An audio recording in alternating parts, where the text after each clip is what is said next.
വാക്ക് വല്ലാത്തൊരു വില്ലനാണല്ലേ. നമ്മൾ കുട്ടികളോട് നോ എന്ന് പറയുന്ന സമയത്ത് കുട്ടികൾ അധികമായി വാശി കാണിക്കുകയും എന്തിനാണോ നോ പറഞ്ഞത് അത് കുട്ടികൾ അധികമായി കംപ്ലൈൻറ്റ് പറയുകയും അതിനാണ് അവർ കൂടുതൽ വാശി കാണിക്കുക അല്ലേ.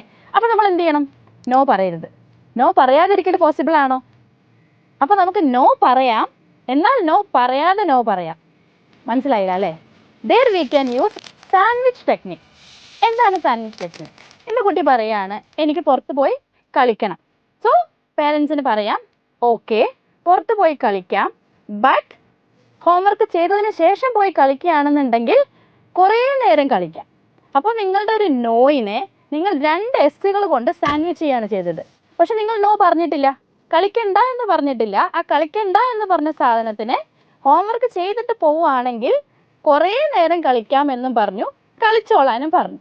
That is A sandwich technique. എന്താണോ നിങ്ങൾക്ക് നോ ആയി പറയേണ്ടതിന് അതിൻ്റെ മുന്നേ ഒരു പോസിറ്റീവായൊരു കാര്യത്തിനെ പറയാം. അത് ചെയ്താൽ ഇനി എന്താണ് നടക്കാൻ പോകുന്നത് എന്നുള്ളൊരു പോസിറ്റീവ് കാര്യത്തിനെ കൂടെ പറയാം.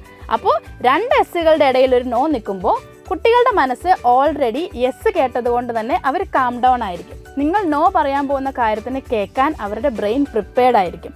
സോ എപ്പോഴും കട്ട് ആൻഡ് സ്ട്രൈറ്റ് ആയിട്ട് നോ പറയാതെ ഓക്കെ അക്നോളജ് ഇറ്റ്, അവർ പറഞ്ഞ ആവശ്യത്തിന് അക്നോളജ് ചെയ്യുക. അതിനുശേഷം എന്ത് ചെയ്താലാണ് ഇത് കളിക്കാൻ പറ്റുക എന്നുള്ള കാര്യം നിങ്ങൾ ആദ്യം പ്രിപ്പയർ ചെയ്യുക.